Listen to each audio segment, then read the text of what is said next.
같이 읽겠습니다. 우리 구주 하나님의 자비와 사람 사랑하심이 나타날 때에 우리를 구원하시되 우리가 행한 바 의로운 행위로 말미암지 아니하고 오직 그의 긍휼하심을 따라 중생의 씻음과 성령의 새롭게 하심으로 하셨나니 우리 구주 예수 그리스도로 말미암아 우리에게 그 성령을 풍성히 부어 주사 우리로 그의 은혜를 힘입어 의롭다 하심을 얻어 영생의 소망을 따라 상속자가 되게 하려 하심이라.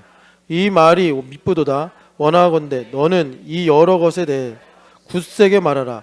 이는 하나님을 믿는 자들로 하여금 조심하여 선한 일을 힘쓰게 하려 함이라.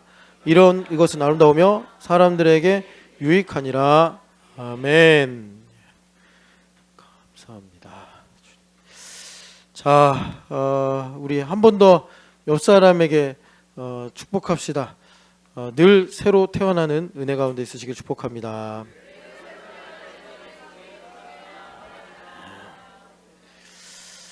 자,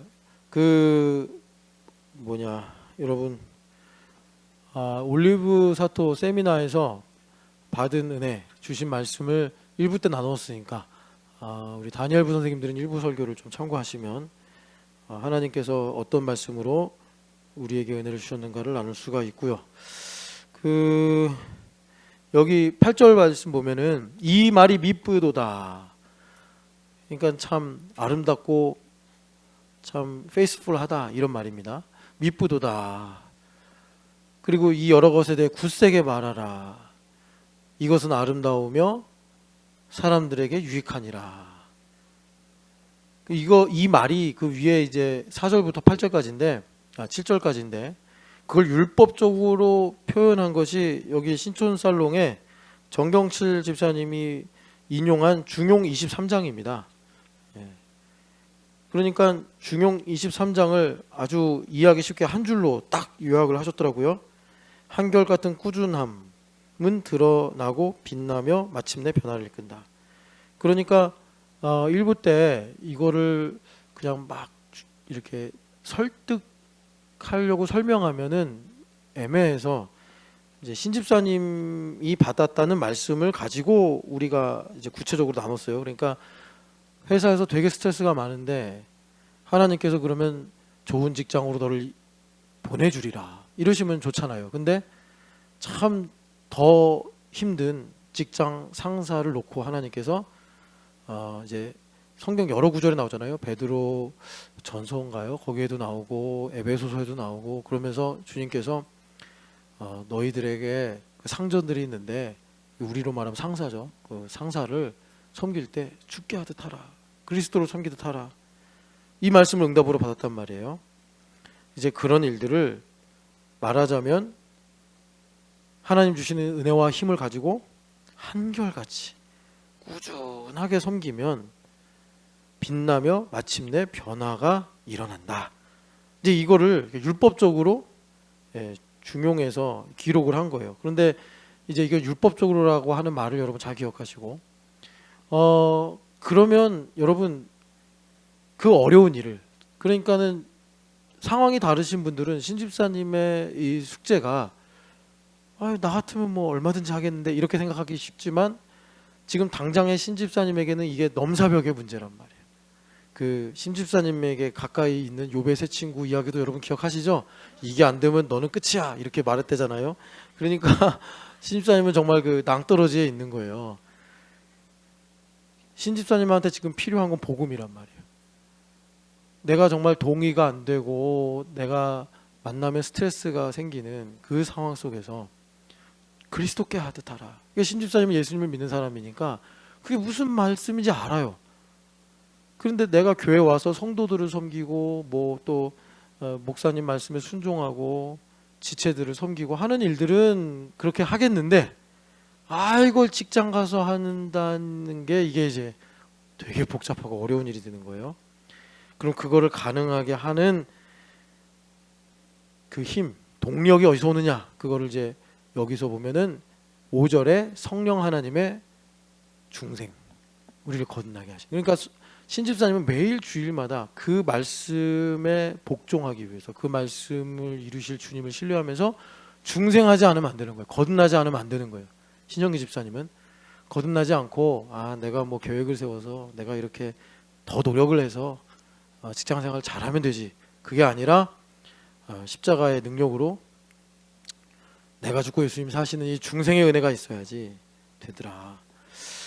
그래서 이 중용도 마찬가지예요.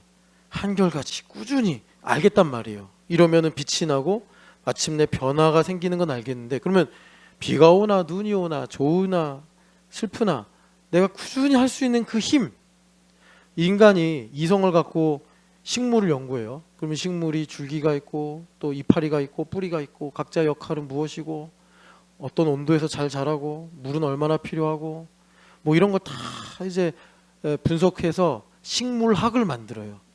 그런데 정작 인간이 해결할 수 없는 문제가 뭐냐면, 그러면 뿌리가 물을 흡수하는데 그 흡수를 하게 하는 힘은 어디서 오냐?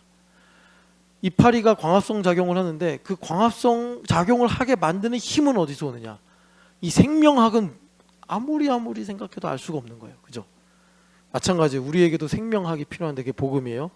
예수님 내 안에 살아계셔서 생명이 되실 때 한결같이 꾸준히 주님 앞에 내가 신뢰를 드리면서 순종하게 될 때 마침내 우리의 삶에 주님께서 빛이 나게 하시고 영광이 나타나고 또 변화를 주셔서 살리시는 은혜를 주실 줄 믿습니다. 그래서 그 말이 미쁘다 이 말이에요. 그 말이 미쁘다. 이것은 아름다우며 사람들에게 유익하니라. 그래서 우리 누구나 다 현실이라는 상황이 있어요. 여러분 아무리 작아도 비교적 내가 지금 살아가는 현실이 형편없어 보여도 절대로 그런 것에 속으면 안 돼요. 일부 때 조금 복잡하게 설명을 해드렸잖아요. 눈이라는 게 우리는 그냥 보는 줄 아는데 이 객관적인 정보를 내가 객관적으로 보는 것이 아니라 사실은 이 정보가 들어갔다가 뇌에서 재편된 편집된 해석을 갖고 보는 거다.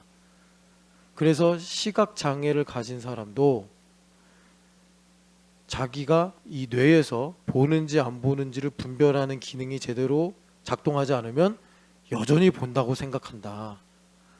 그래서 분명히 캄캄한데 그 사람은 나는 보고 있다. 홀쭉이 의사를 만나놓고 당신은 상당히 키가 작고 또 체구가 땅땅하군요. 이렇게 말을 하더라. 이게 안톤 증후군이라는 건데 그게 왜 그러냐면 눈을 통해서 정보가 들어가지 않아도 빔 프로젝트처럼 뇌에서 쏴주는 게 있어가지고 자기가 여전히 보고 있다고 생각하는 사람의 그런 현상들이 있다. 그런데 이게 시각장애인 안톤 증후군에만 해당되는 게 아니라 우리가 보통 육안을 가지고 산다. 그러면 우리가 육안을 가지고 산다는 것은 나 중심의 해석을 가지고 세상을 보고 있다는 거예요. 좋은 사람, 안 좋아하는 사람, 싫어하는 거, 좋아하는 거, 이게 자기중심적으로 보인다는 거예요. 그런데 바울 사도의 말씀대로 내가 눈을 열어 영안이 열려서 보게 되면 하나님 중심으로 일상을 보게 되더라. 우리가 그 얘기를 들었어요. 그러니까 주님께서 우리에게 거듭나게 하심으로 하나님 중심으로 나의 현실을 보게 되면 이거는 작거나 크거나 남들이 알아주거나 남들이 몰라주거나 상관없이 하늘나라 유업이구나. 영원한 것이구나. 하나님의 일이구나. 우리가 믿음을 갖고 살아가게 되더라라는 것입니다. 여러분 그 믿음의 눈이 열리는 복된 주일 되시기를 축복합니다. 그래서 다시 한번 좀 여러분 우리가 교회 소식에도 들었지만 이 니코가 그러니까 일본인데 도쿠가와 이에야스라는 여러분 일본의 전국 시대에 전국할 때 싸울 전자입니다. 이 전쟁이 끊임없던 시대에 세 명의 영웅이 있었다. 그래요 역사적으로. 왜 세 명의 영웅이냐? 이 세 명을 인해서 일본의 이 전쟁 시대가 끝났다는 거예요. 그 중에 이제 마지막 이 도쿠가와 이에야스가 본거지로 두었던 곳이 니코인데 이 비전 트립을 잠깐 좀 말씀을 드리면 왜 우리가 이렇게 비전 트립을 가냐? 사실 제 문제였어요. 무슨 문제냐면 우리 교회가 이제 일본의 어떤 선교, 제 스승이신 이강원 목사님 때문에 일본 선교를 하자 이렇게 이제 비전을 품었는데 그럼 일본인을 사랑해야 될 거 아니에요. 근데 저는 사실은 좀 이제 어르신 세대보다 젊어서 그런가 사랑하지도 않고 뭐 좋아하지도 않고 뭐 미워하지도 않고 그냥 그런 마음이에요. 뭐 그 전에 일본을 뭐 그렇게 가본 적도 없고. 그런데 하나님께서 일본 선교를 위해서 선생님 따라서 일을 하라니까 따라다니는데 이 사랑하는 마음이 내게 있어야겠더라 이거예요. 그런데 이게 사랑하는 마음이 하나님의 마음으로 이렇게 부어지면 되는데 제가 이렇게 만나보면 그런 분들이 계시더라고요. 얼마 전에 우리 김명수 선교사님도 자기가 그 하나님을 만난 분명한 증거가 자기는 그렇게 일본이 싫었는데 하나님께서 일본을 사랑하는 마음을 주신 것을 보면 나는 회심한 것이 분명하다고 믿는다. 이렇게 말씀하실 정도로 정말 일본 영혼을 사랑하시는데 저는 또 그런 건 아니에요. 그래서 제가 이제 선택한 것이 뭐냐면 알아야겠다. 사실은 저 한 사람이 일본을 사랑하는 게 뭐 그렇게 일본 선교에 큰 도움이 되거나 하나님 나라에 보탬이 되지는 않아요. 그런데 이게 나에게 왜 중요한 문제냐면 제가 뭐 일본 선교사로 가지도 않으니까. 그런데 제가 왜 이게 중요하냐면 일본인들을 사랑하시는 그 하나님의 마음을 가지고 저를 향하신 하나님의 뜻을 가르쳐 주시니까. 여러분 이거 이해가 되십니까? 주님께서 원수를 사랑하라라고 말씀하잖아요. 원수가 있는데 그 원수를 사랑하면 율법적으로 보면은 원수가 득을 보는 거예요. 그죠? 원수한테 내가 보복을 해야 되거든요. 근데 보복을 해야 될 내가 보복할 의사를 내려놓고 사랑해주면 뭐 먹을 것도 나눠주고 어려울 때 도와주고 그럼 원수는 참 좋은 거죠. 네, 좋은 거고 그걸 조금 더 이제 깊이 있게 보면은 원수가 의문을 품을 수 있죠. 왜 쟤 나한테 잘해주지? 나는 쟤한테 나쁜 짓 하고 못된 짓 했는데 왜 나한테 잘해주지? 라고 생각하면서 거기에 틈이 생기는 거예요.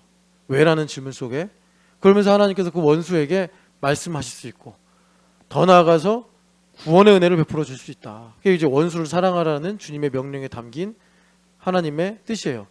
더 나아가서 이게 제일 중요한데 내가 정말 내가 하기 싫은 내가 하기 힘든 원수를 사랑하라라는 말씀을 내가 이루어진 사실로 믿고 순종하면서 어떤 일이 일어나냐면 내가 죽고 예수님 사신 일들이 난단 말이에요. 이걸 내 입장에서 말하면 예수님의 은혜가 너무 크고 놀라워서 더 이상 나를 위해 살기보다 내가 하루를 더 살더라도 예수님을 위해 살아야겠다. 아니면 그동안 나를 위해 살아왔던 이 길을 이 계획을 버리고 이제는 나를 위해 죽으신 예수님을 위해 살아야겠다라는 마음이 드는 거예요. 그런 일들이 내 안에 일어나면서 원수를 사랑하다 보니까 하나님께서 나를 이 땅에 태어나게 하시고 나를 구원하시고 나에게 저에게 있어서는 목사라는 직분을 주시고 그리고 나에게 왜 이런 저런 일들을 주셨는가를 깨닫고 알게 되면서 우리가 교회 다니는 목적이 뭐예요? 하나님의 은혜 영광을 찬송하려 하게 하심이라. 창세전에 나를 택하신 하나님의 이 크고 깊고 놀라운 사랑과 계획이 이러한 것이구나. 이것을 깨닫게 된단 말이에요. 그걸 가르쳐 주려고 하나님께서 흑암에 살고 있는 나에게 원수를 만나고 또 사랑하게 하시는 거예요.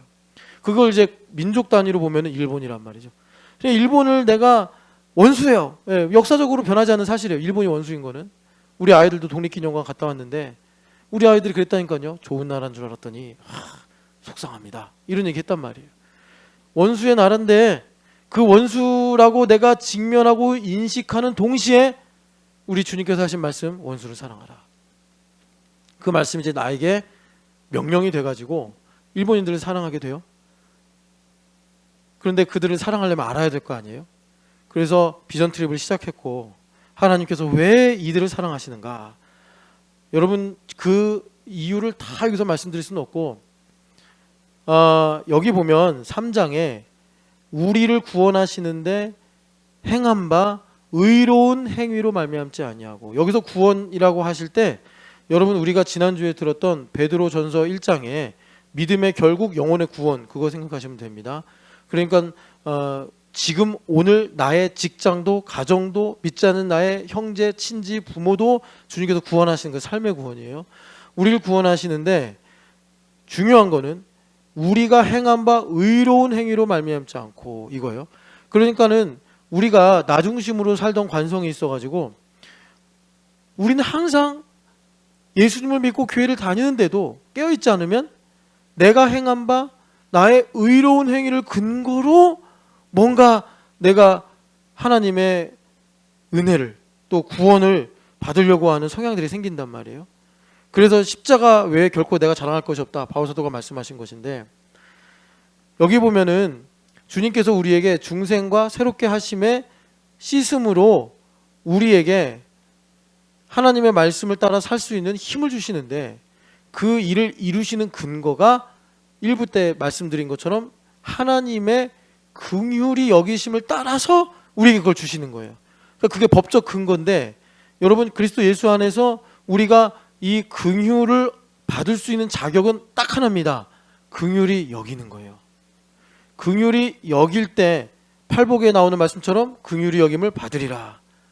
그래서 주님께서 신명기에서도 이게 참 중요한 말씀인데, 나그네를 사랑하라 또는 기억하라. 왜? 나그네 먹이고 나그네 재우려고 하시는 게 아니라, 나그네를 통해서 우리는 이 흑암의 나그네 아닙니까? 우리를 영접해 주시고 우리를 먹여 주시고 우리를 품어 주시려고 주님께서 그렇게 명령을 하시는 거예요. 그래서 우리가 긍휼을 받아서 우리가 새롭게 태어나게 하시고, 그리고 내가 새로운 피조물로 살아가게 하시는 그 성령 하나님의 씻음을 누리는데, 우리는 항상 깨어 있어야 되는 거예요. 나의 의로운 행위로 그게 나에게 주어지는 줄 깨어 있지 않으면 착각하게 되더라. 이게 첫째 아들의 문제예요. 그 첫째 아들의 사례가 2번 나오잖아요. 한 번은 동생이 아버지 재산 다 팔아먹고 돌아올 때 그 첫째 아들, 그리고 포도원에서 얘야 포도원에 가서 좀 포도 좀 따라 그랬더니 가겠다고 해서 안 간 그 첫째 아들. 이 첫째 아들의 문제가 항상 자기의 의로운 행위로 말미암아 하나님의 은혜를 받으려고 하는데, 이게 율법주의잖아요. 그러니까 여러분 이 율법주의의 이 속성을 잘 알아야 되는데, 율법주의는 절대로 복음에 굴복하지 않습니다. 그거는 이 성경에서 내내 말하는 바 마음의 완악함이라고 말씀하시는데, 이게 우상숭배라고 사무엘 선지자가 말하잖아요. 거역하는 것은 점치는 죄와 같고 마음이 완고한 것은 사신 우상에게 절하는 죄와 같다. 그러니까 여러분 결국은 여러 세상에 많은 우상이 있지만 그 많은 우상 중에 가장 강하고 가장 강한 우상이 나란 말이야. 내가 옳다고 생각하는 거, 내가 좋다고 생각하는 거, 그게 나에게 올무가 되고 나에게 멍해가 돼서 하나님 말씀에 순종을 못하게 만든단 말이에요. 그래서 여기서도 말씀하는 거예요. 너의 의로운 행위로 말미암은 게 아니다. 오직 하나님의 긍휼히 여겨주심을 따라서 주님께서 우리를 거듭나게 하시고 새로운 피조물로 창조되게 하사 나로 정결하게 하시어 하나님의 말씀에 순종하는 복을 누리게 하신다. 그래서 이 나라는 우상이 여러분 절정에 이른 민족이 일본입니다. 일본. 선교사님들이 말하는데 일본에 800만의 잡신이 있다.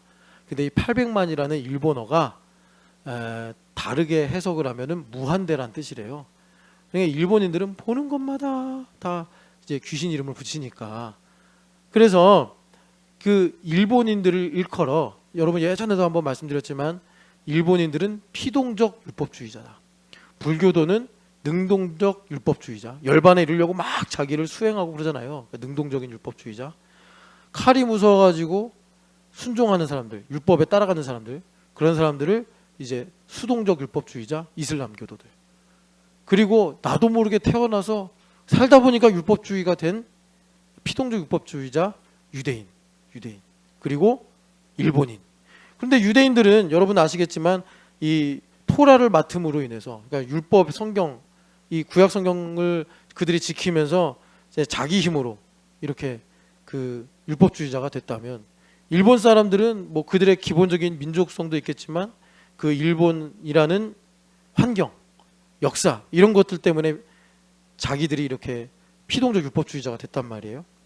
그래서 이런 상황을 가지고 하나님께서 왜 일본인들을 사랑하시는가 나에게 듣게 하시고, 이것을 통해서 하나님께서 나를 향하신 하나님의 뜻이 무엇인가, 왜 나를 신촌연합교회 되게 하셨는가, 왜 나에게 이런 소명을 주셨는가, 그리고 나에게 왜 이런 아픔을 주셨는가, 이런 것들을 깨닫고 알게 하실 때 뭐가 나타난다는 거예요? 4절에 하나님의 자비와 여기 하나님께서 사람을 사랑하심이 나타날 때에, 여기 사람 사랑이 필로스와 아델포스라는 안스로포스라는 말인가?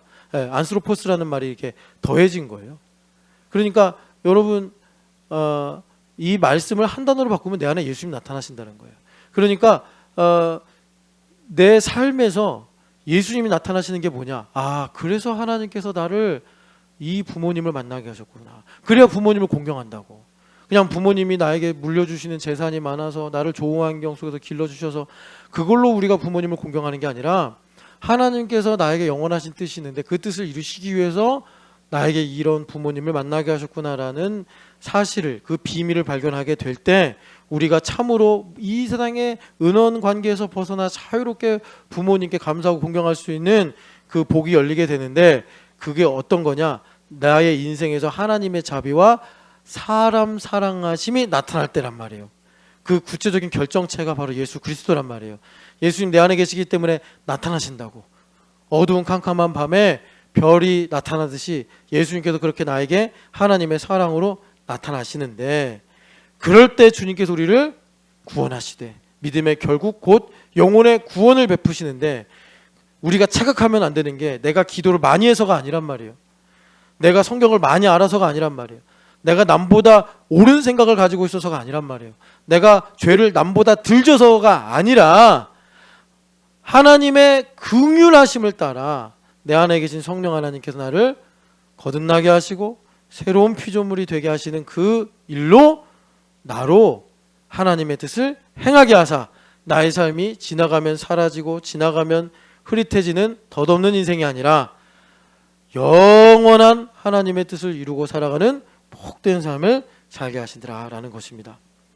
그래서 이번에 니코 가시는 분들도 있고 안 가시는 분들도 계시지만, 여기 주보에 보면 일면에 제가 이렇게 그림 하나를 올려놨는데 좀 낯설 수도 있어요. 왜냐하면 이런 석등은 이게 우리나라에서는 절 같은 데 가야 있는 건데, 일본에 가면 절보다는요 이게 정원에 많이 있어요. 정원에. 여기가 이제 어디냐면, 제가 사진보다는 그냥 수채화로 바꿔서 올렸는데, 요게 이번에 가면 들릴 기요스미 정원인데, 이 기요스미 정원은 뭐 옛날에 그 한 개인이 가꾼 정원이래요. 근데 여러분은 가시면 이야, 개인이 이런 큰 정원을 가지고 있었다니 하면서 뭐 부러워하실지 모르겠는데, 일본인들은 정원을 잘 가꿔요. 이 석등이 뭐냐면, 이거 석등은요 그러니까 뭐 우리나라나 중국이나 일본에만 있는 특징인데, 그러니까 여러분 사실 좀 이렇게 밝히려면 석등보다 다른 방식으로 이 램프를 켜야지 밤에 빛을 비추잖아요. 근데 이게 석등에다가 이 불을 켜면은 물론 뭐 좀 비춰지는 효과도 있겠지만, 사실 밤을 밝히기 위해서 비추는 이 목적보다는 이게 의미하는 바가 있어요. 여러분들도 정서가 공유되고 있기 때문에 공감할 겁니다. 마음의 지혜입니다. 마음의 지혜. 석등. 그래서 일본인들은 이걸 이제 정원에다 많이 이렇게 밝혔는데, 제가 무슨 말씀을 드리려고 하는 거냐? 그러니까 칼럼에도 그런 얘기를 썼지만, 우리가 거듭남의 은혜를 받으려면, 여러분 니고데모에게 하신 말씀, 너가 이스라엘의 선생인데 왜 이걸 모르냐? 그냥 거듭나려면 어떻게 해야 된다고요? 기름 부으심으로 말미암아 성령 하나님께서 우리의 영혼의 등불을 밝히사 우리의 마음에 지혜의 램프가 탁 켜져야 된단 말이에요.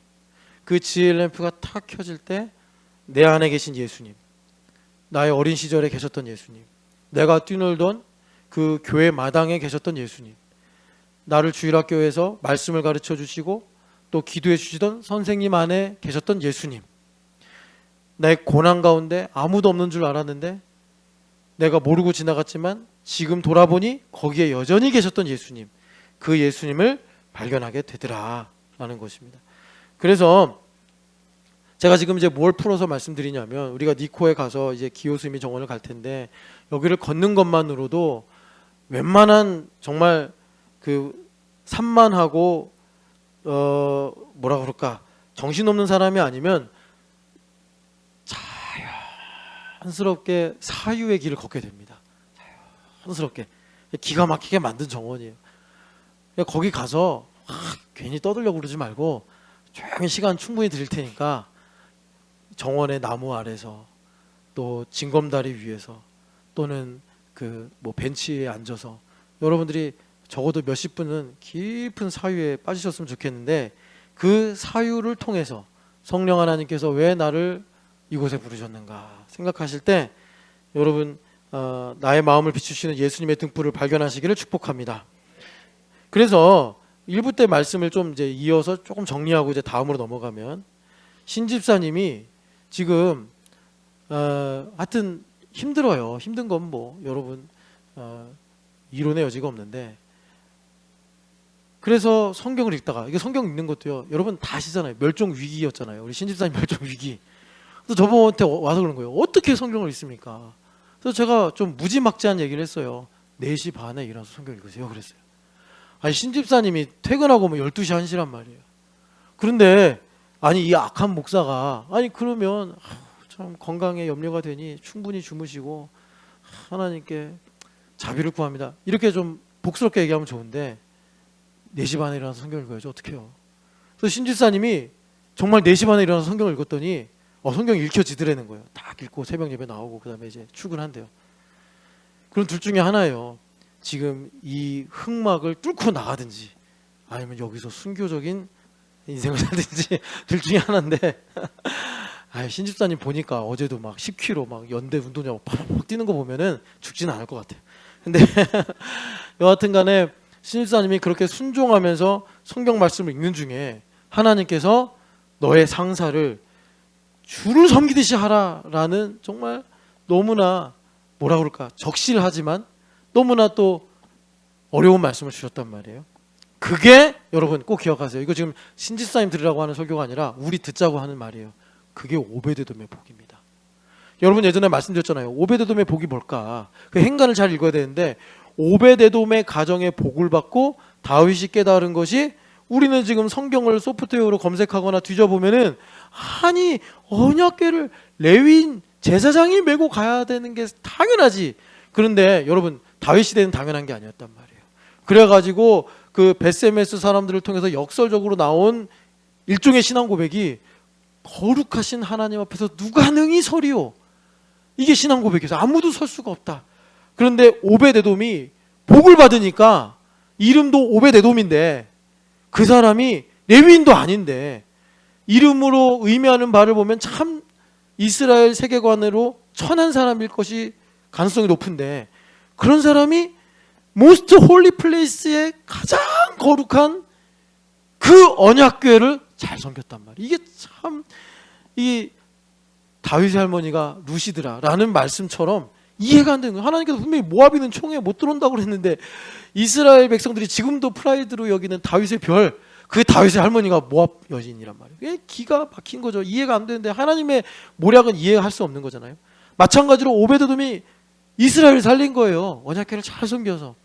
그래서 다윗이 그 복을 발견하고 언약궤는 제사장들이 메고 가는 거야.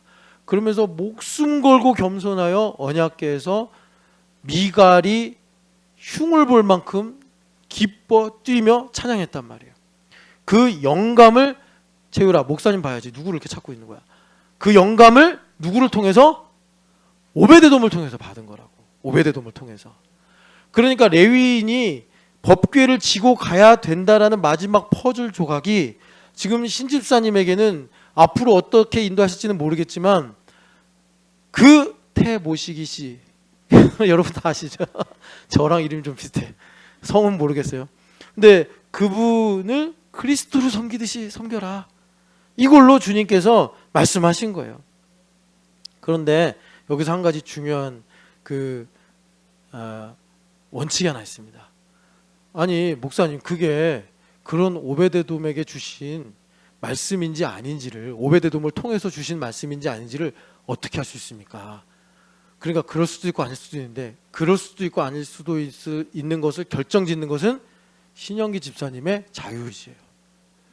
그래서 하나님께서 다윗을 그렇게 그 앞에서 뛰놀게 하신 거예요. 하나님을 기뻐하게 하신 것입니다. 여러분 이 오베데돔에게 주신 복을 가지고 이 미쁘신 하나님의 말씀으로 영혼의 구원을 얻으시기를 축복합니다. 그래서 여러분 한 가지만 더 중요하게 말씀드릴게요. 그러니까 여기에 중생과 새롭게 하심이라는 두 말씀이 참 중요한데, 이게 한글로 이렇게 번역이 되다 보니까 생략된 게 있다고 일부 말미에 말씀드렸는데, 그게 뭐냐면 다시라는 말이에요. 다시. 여러분, 그러니까 접두어로 다시 중생과 다시 새롭게 하심이라는 원래 뜻이구나 라는 것을, 원래 그런 단어였구나 라는 걸 기억하시면 됩니다.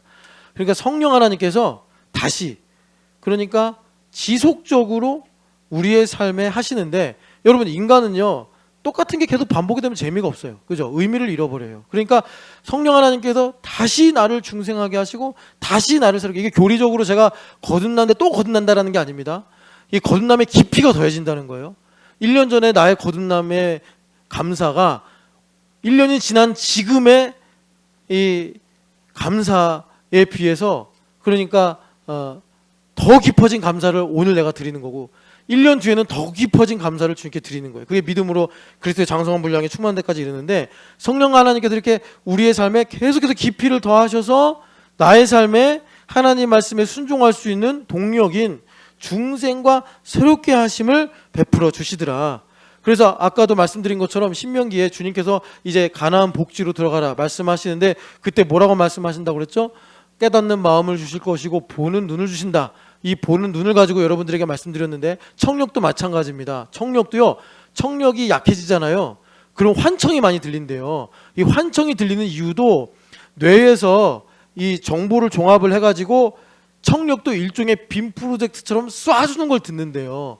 그런데 청력을 통해서, 청각을 통해서 내가 들리는 이 정보들이 적어지면 뇌에서 자체로 나의 경험을 가지고 편집을 해서 소리를 왕왕왕 울려준다는 거예요.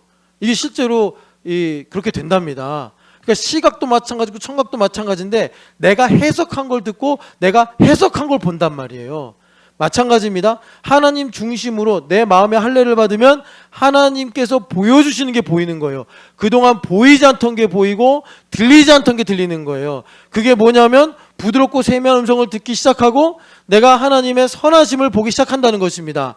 그런데 그 일들을 주님께서 율법적으로 어떻게 보게 하시겠다고 하셨냐면, 40년 동안 너가 신은 신발, 40년 동안 너가 입었던 옷이 헤어지지 않고 닳지 않았던 것을 가지고 하나님께서 너희로 보게 하시고 듣게 하시겠다라고 말씀하신단 말이에요. 그게 그러니까 우리 일상이라고. 맨날 내가 신경 쓰지 않아도 늘 있는, 늘 존재하는 그 신발과 옷과 같은 일을 통해서 하나님께서 나를 새롭게 보게 하시는 깊은 성찰을 이루게 하실 때, 우리에게 하나님께서 나를 거듭나게 하시는 새로운 차원의 은혜를 더하사 하나님께 오벳 에돔의 복을 가지고 살아가게 하시는 일을 주시더라는 것입니다. 그래서 오늘 이 중생을 가지고 좀 더 집중적으로 보려고 하는데, 이 중생은요, 여러분 사실 우리가 죄성을 가지고 보면은 되게 싫은 일이에요. 마치 내가 가기 싫은, 내가 원하지 않는 일을 가기 싫은 곳을 가게 하는 게 중생이에요. 그래서 예수님께서 요한복음에서는 베드로를 부르실 때 말미에 부르시잖아요. 공관복음서에서는 베드로를 갈릴리 바다에서 부르시는데, 똑같이 갈릴리 바다에서 부르시지만 요한복음에서는 21장에서 부르신단 말이에요. 나를 따르라라고. 그럴 때 베드로에게 뭐라고 하십니까? 남이 너에게 띠를 띄우고 너가 원하지 않는 곳으로 데려가리라. 그거를 우리가 교리적으로 말하면 베드로가 제자가 돼서 날마다 성령 하나님의 등불로 인도함을 받으니 자기를 깊이 성찰하여 매일마다 베드로가 시몬이 아니라 베드로로 새로 거듭나는 삶을 살게 되더라. 이렇게 된다는 것입니다. 그래서 여러분, 아까 말씀드린 대로 신명기에서 주님께서 너희가 이제 광야에서 살다가 가나안으로 들어가는데, 이게 어떻게 보면 환경의 중생 아니겠습니까? 그들이 그렇게 구약에서 넘어가는데 내가 너희들에게 이제 거듭남의 은혜를 말하자면 거듭남의 은혜를 주어서 너희로 보게 할 것이고 듣게 하실 것이고 마음으로 깨닫게 할 것이다 라고 말씀하는데, 이것이 뭐 하나님께서 하늘에서 불을 내려서 하나님께서 놀라운 영광의 광채를 비추셔서가 아니라 맨날 너덜너덜 입고 다니던 이 옷의 고마움을 깨달아서, 내가 맨날 질질 끌고 다니던 이 신발의 뒷굽이 보면서 아, 하나님의 은혜가 이렇게 크구나라는 놀라운 변화를 주시겠다라는 거예요. 이게 성령 하나님 아니면 할 수 없다고요. 그래서 여러분, 중생, 그 거듭남, 다시 태어남, 새로운 피조물로 지어진 여기에는 두 가지가 존재하는데 뭐냐면 급진성과 연결이 안 됐어요?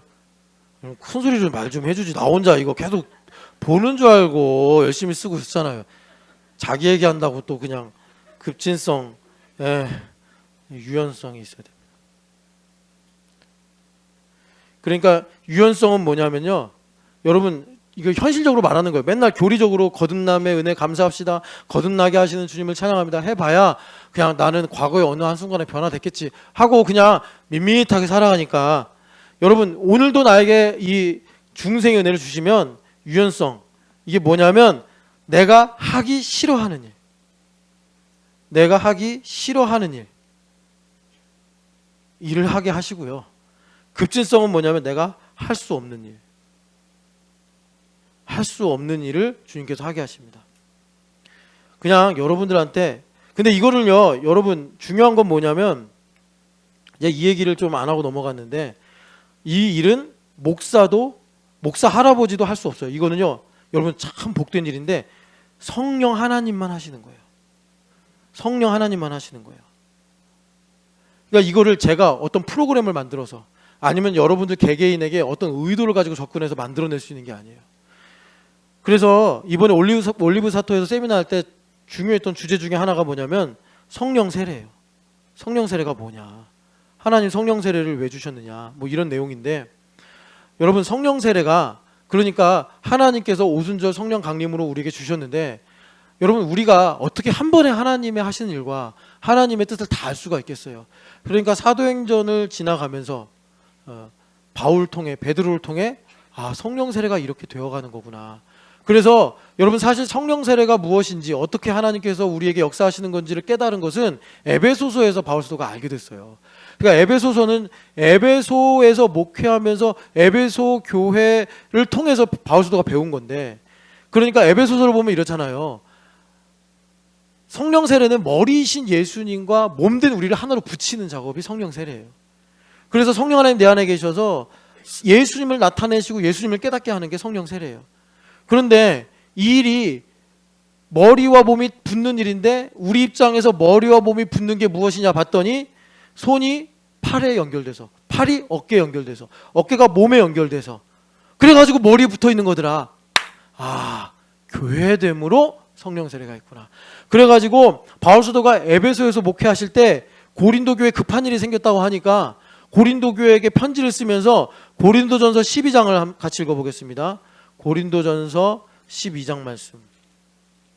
고린도전서 12장 13절 같이 읽어보겠습니다. 우리가 유대인이나 헬라인이나 종이나 자유인이나 다 한 성령으로 세례를 받아 한 몸이 되었고 또 다 한 성령을 마시게 하셨느니라. 아멘. 그러니까 성령 세례는 뭐냐면 우리가 예수님과 하나 되어 한 몸이 될 때 성령 세례가 우리 가운데 유효한 거예요.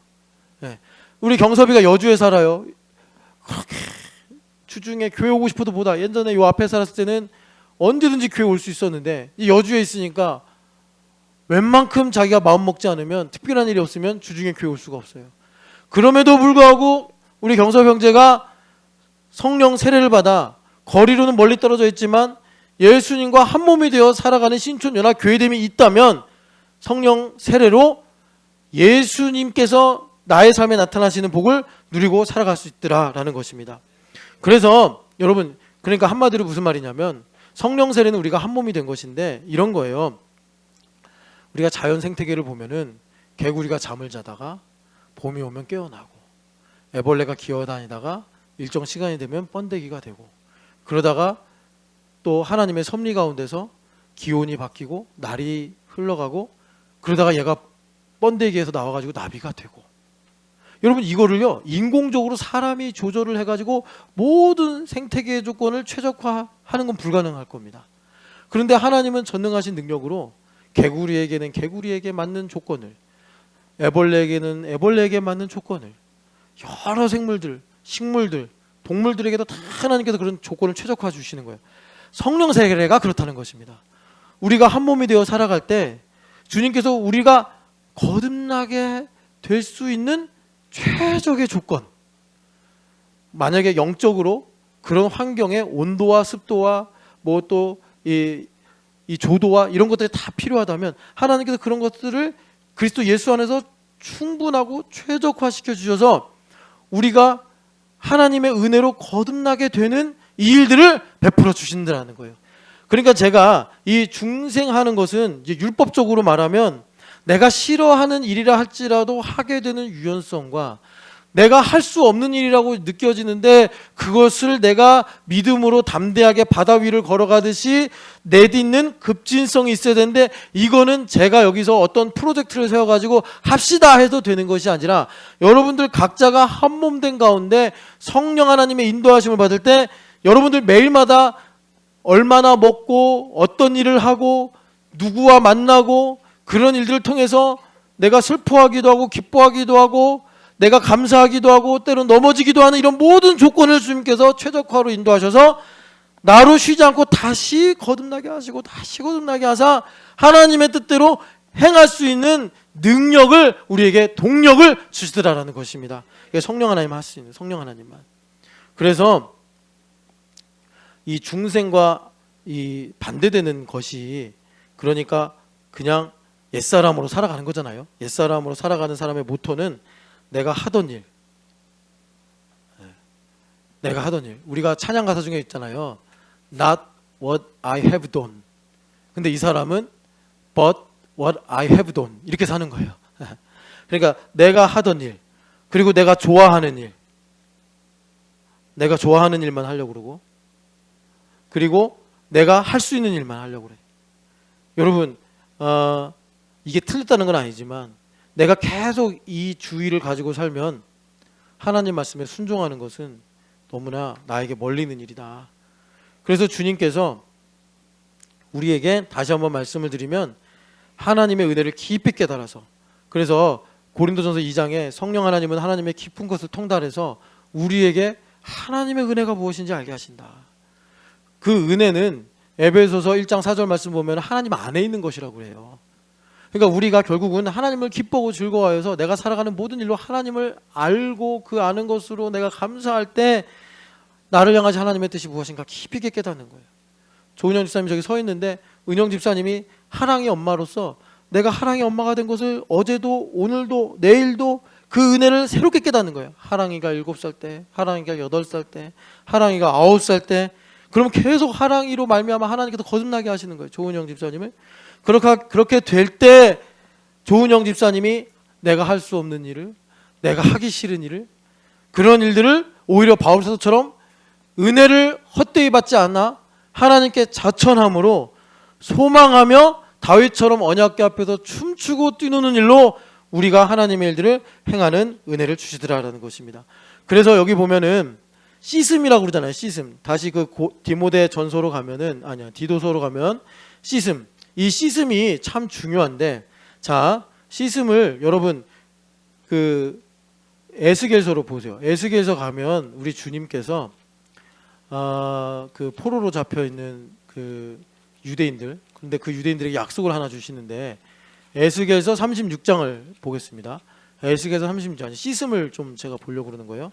36장을 보면은 여기 보니까 25절 같이 읽어보겠습니다. 맑은 물을 너희에게 뿌려서 너희로 정결하게 하되 곧 너희 모든 더러운 것에서와 모든 우상 숭배에서 너를 정결하게 할 것이며. 아멘. 그러니까 우상 숭배가 마음을 더럽게 해가지고 사무엘 선지자 말처럼 굳어버리게 만든단 말이에요. 그런데 하나님은 매일마다 똑같은 일을, 여러분들 우리가 볼 때 똑같은 일이더라도 주일도 여러분 사실 지난주하고 뭐 다를 게 있습니까? 똑같은 시간에 비슷한 사람들 모여가지고 같이 예배하는 거 아니에요.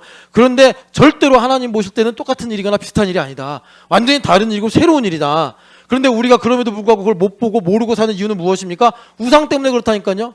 점치는 죄와 같고, 그러니까 우상 숭배 때문에 우리 마음이 완고해지고 무뎌져서 그냥 지난주 예배나 오늘 예배나 똑같네 이렇게 생각하게 만든단 말이에요. 절대 그렇지 않다고. 그런데 이 우상을 주님께서 정결하게 하시는데 뭐로 정결하게 하신대요? 맑은 물을 뿌려서 정결하게 하신다는 거예요. 맑은 물을 뿌려서. 여기 근데 맑은 물을 뿌리는 조건이 있는데 그게 뭐냐? 24절 보면은 고국 땅으로 들어가게 하셔서, 다시 말해 무슨 말이냐? 가나안 땅, 우리로 말하면 교회가 되게 하셔서 교회 안에서 살아갈 때 주님께서 우리에게 맑은 물을 뿌려가지고 우리를 모든 우상, 우리 마음을 완고하게 하고 우리 마음을 무디게 하는 이 우상을 제거하시고, 그리고 26, 27절은 거룩하게 하시겠다, 이 말씀인데, 그러면 이 맑은 물이라는 게 뭐예요? 뭐 삼다수가 맑은 물입니까?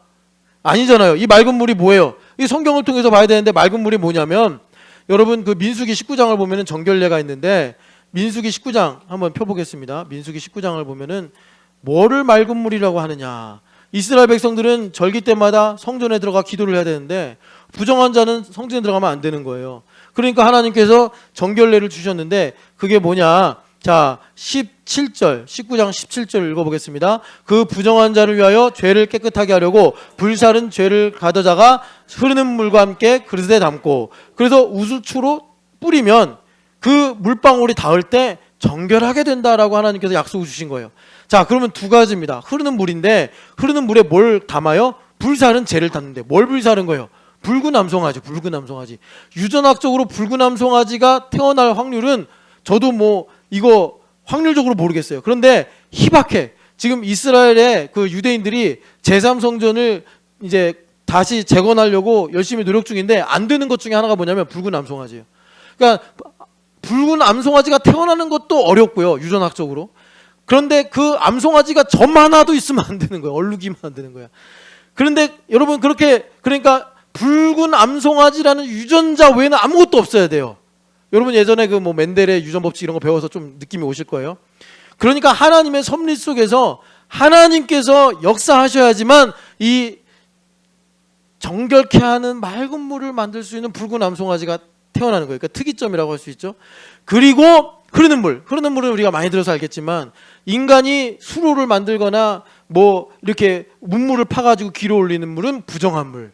하나님께서 하늘에서 내리시거나 하나님께서 역사하셔서 그냥 자동으로 스스로 솟아오르는 분천, 이런 것이 이제 흐르는 물이란 말이에요. 그 우리의 일상을 가리키는 흐르는 물과, 우리의 일상을 가리키는 흐르는 물과, 그리고 기도하고 기도해야 돼. 이 맑은 물, 붉은 암송아지의 죄를 담은 이 물이 없으면 유대인들이 와가지고 하나님께 예배를 못해요. 그러니까 제사장은 하나님, 붉은 암송아지가 태어나야 됩니다, 기도를 엄청 해야 돼 이거를요. 마치 야곱이 라반의 집에서 나올 때 아롱지고 얼룩진 양들만 네 것이 내 것이다 했을 때, 야곱이 그것을 믿음으로 순종하고 해가지고 하나님의 복을 받은 것처럼, 하나님 이번에 붉은 암송아지가 태어나야 됩니다. 붉은 암송아지가 없으면 이거 얼마나 귀한 거예요. 그렇게 기도할 때 하나님께서 그 간절한 기도를 들으시고, 뭐 이제 유전학적으로 그 법칙으로 나타나는 것이겠지만, 하나님의 섭리 가운데서 특이점을 주셔서 붉은 암송아지의 죄를 담은 맑은 물이 만들어져서 우리 안에 뭘 없애는 거예요? 우상, 이 오염된 우상 숭배 흔적들을 주님께서 다 지워 버리시는 것입니다.